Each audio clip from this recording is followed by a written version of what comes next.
연수된 전재현이라고 합니다. 네, 반갑습니다.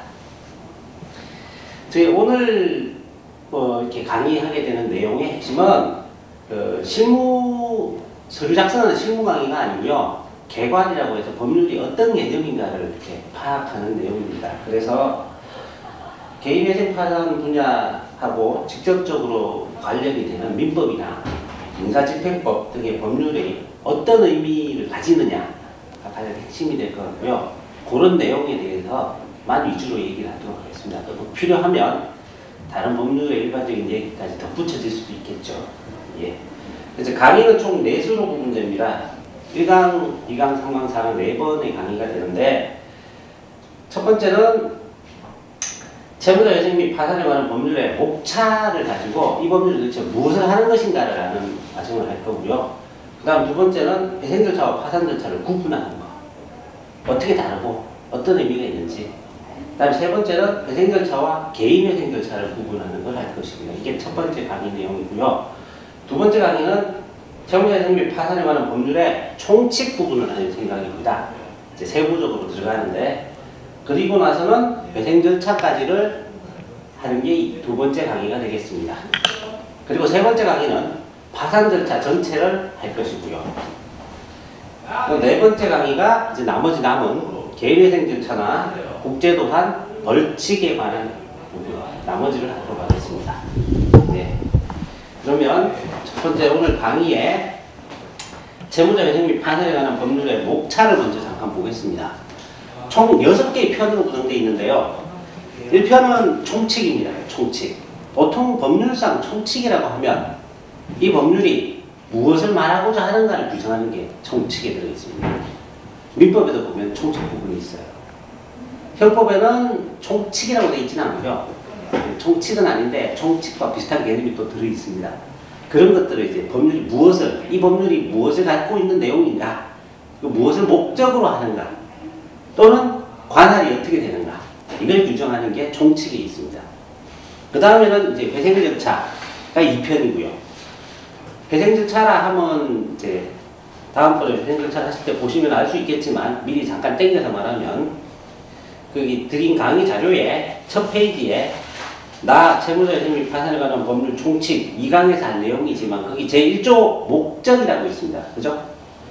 이 법은 재정적 어려움으로 인하여 파탄의 직면에 있는 채무자에 대하여 채권자, 주주, 지분권자 등 이해관계인의 법률관계를 조정하여 채무자 또는 그 사업의 효율적인 회생을 도모하거나 회생이 어려운 채무자의 재산을 공정하게 환가 배당하는 것을 목적으로 한다. 이게 바로 목적입니다. 여기에 보면 두 가지 부분이 있어요. 회생을 도모하거나 재산을 공정하게 환가 배당하는 겁니다. 회생을 도모한다는 뜻 자체가 회생 절차를 말하는 겁니다. 그에 비해서 공정하게 환가 배당하는 게 바로 파산 절차입니다. 그렇게 해서 이 법률이 특히 크게 회생 절차와 파산 절차로 구분이 됩니다. 그래서 이제 2편에 회생 절차가 있고, 그 다음 3편에 가면 파산 절차가 나옵니다. 이게 가장 핵심되는 두 가지 절차예요, 이 법률에. 그 다음에 이제 제 4편에 가면 개인회생 절차라고 또 따로 나옵니다. 요건 어떤 의미냐면, 회생 절차 중에서 어떤 특별한 조건, 그러니까 회생 절차는 채무에게 한도가 없어요. 근데 그 중에서 이제 뭐 흔히 말하기를 무담보 채무는 5억 원, 담보부 채무는 10억 원 이하의 경우, 정확히는 미만입니다. 미만의 경우에 만 개인회생 절차를 할 수 있어요. 왜 그러면 이렇게 개인회생 절차라는 걸 두었느냐? 회생 절차 자체가 굉장히 이제 길고 시간도 오래 걸리고 절차도 많고 까다롭습니다. 그거를 법원이 간이하게 할 수 있는 거를 준 거예요. 만들어 놓은 겁니다. 보통의 일반 채무자들은 5억, 10억 넘는 경우가 그다지 많지 않아요. 그래서 그 많지 않은 경우도 다 회생 절차를 하면 너무 법원의 부담도 크고 채무자한테도 부담이 크다 해서 간편하게 할 수 있는 간략한 절차를 만들어 놓은 게 개인회생 절차입니다. 일반적으로는 보통 개인회생 절차가 훨씬 더 수가 많고요.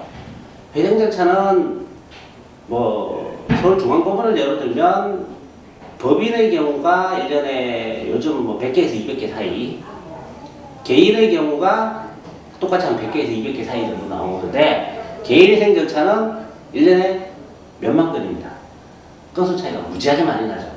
그 정도로 이제 채무를 지는 능력이 일반인들이 5억, 10억씩 채무 지기 힘들어요. 그래서 일반적인 회생 절차에 비해서 간편한 절차로 개인회생 절차를 규정해 놓은 거예요. 그러면 개인회생 절차니까 당연히 법인은 해당이 안 됩니다. 법인은 무조건 회생 절차를 가야 됩니다. 얼마든 간에. 법인도 채무액이 얼마 안 되는 데들이 많아요. 실제로. 뭐 한 1억밖에 안 되는데 그래도 거기는 회생 절차를 가야 돼요. 개인회생 절차가 안 됩니다. 그 다음에 이제 5편에 있는 국제도산은 뭐냐 하면 이제 우리나라의 채무자 회생 및 파산에 관한 법률 자체가 생긴 게 미국에 있는 파산법을 들여온 거예요. 미국이나 이제 유럽 같은 나라들을 보면 먼저 이제 파산에 관한 법률이 생겼어요. 그걸 이제 흔히 도산법이라고도 하는데 그 법률들을 받아들이면서 그쪽에서 어떤 파산 절차가 진행되었거나 회생 절차가 진행되었던 거를 우리나라 법원에서 또 해야 한다면 부담이 될 수 있겠죠. 그걸 이제 규정해 놓은 거예요. 우리나라에서 파산이나 회생 절차를 밟은 사람이 외국에 가는 경우나 또는 외국에서 그걸 밟은 사람이 우리나라에 들어온 경우에 어떻게 적용할 것인가. 딱 요 부분밖에 없어요. 국제도산. 그래서 외국법에 인정된 파산 절차를 지켰음을 용인하는 절차만 딱 그칩니다. 그게 국제도산입니다. 그 다음 마지막으로 이제 제6편에 벌칙이 있습니다. 벌칙. 우리나라 법률이 또 하나 독특한 게 있는 게 있습니다. 이제 형법에 관한 부분이 굉장히 여기저기 있어요. 법률을 하나 만들면 형법에 필요한 형사처벌을 위한 법률을 형법에 만들어 넣는 게 아니라 각각의 법률 뒤에 벌칙이라고 만들어 넣는 경우가 대부분이에요. 그러니까 우리가 잘 아는 뭐 운전면허에 관한 거, 도로교통법, 거기도 뒤에 가면 벌칙이 있습니다. 그러면서 다 형사처벌을 하지요. 넓은 의미로 형법인데 좁은 의미로는 형법이란 법률이 아닌 다른 데 있는 법률들이에요. 다른 법률들에 있는 벌칙, 형사조항이라고 합니다. 그게 이제 이 채무자 회생 및 파산에 관한 법률에도 있습니다. 있어서 이런 경우 중에서 특별히 어떤 경우에는 처벌을 합니다 라고 돼 있어요. 근데 실제로 처벌되는 경우는 그다지 많지는 않아요. 그렇게까지 이제 확실한 증거가 나오는 경우가 잘 없기 때문에. 또 하나는 이제 보통 이 절차를 거치는 게 채무자들이 신청하는 경우가 더 많고, 그러면서 채무자들이 어느 정도의 문제를 갖고 있긴 하지만 사실 심각하게 채권자를 침해하는 경우는 많지는 않아요. 뭐 고의로 뺀다든지, 채무를 뺀다든지, 채무액을 줄여놓고 한다든지, 허위의 채무를 더 만들어 놓고 한다든지 하는 경우가 있긴 합니다. 그러나 그게 일반적이지는 않고요. 또 어느 정도 절차를 진행하면서 걸러져요. 그렇기 때문에 그 처벌까지 가는 경우는 많지 않습니다. 그러나 규정은 있습니다. 분명한 것. 어쨌든 처벌될 가능성은 존재한다는 뜻이지. 네. 이런 식으로 구성되어 있어요. 채무자 회생 및 파산에 관한 법률이 6편으로 구성되어 있는데, 그 이제 이 6편에서 각각의 의미를 지금 방금 쭉 말씀을 드렸어요. 제일 크게는 회생 절차, 파산 절차 크게 둘로 구분된다는 거 꼭 기억하시면 돼요. 요거의 간이한 절차다. 나머지는 특별한 부분이 필요해서 그냥 넣어놓은 것일 뿐이다. 그러니까 당연히 그래서 강의를 하면 총칙 부분 알아야 되겠죠. 총칙을 알아야 이 법률 자체가 무엇을 원하는지, 무엇을 하고자 하는지가 나오니까. 그리고 어떻게 해야 하는지가 나옵니다. 전체적인 게. 그러니까 총칙해야 될 것이고, 그 다음에 예와 예를 구분하기 위해서 예해야 되고, 그 다음에 예해야 되고, 양은 얘가 제일 많아요. 회생절차가. 근데 이제 우리가 강의하는 내용의 핵심이 회생이 아니라 개인회생이니까 여기 양은 많이 안 합니다. 나중에 필요하면 뭐 따로 또 강의를 하면 되겠죠. 그 다음에 이제 파산 절차하고, 그 다음에 요거 하면서 나머지 그냥 한꺼번에 쭉 하는 방식으로 진행하겠습니다.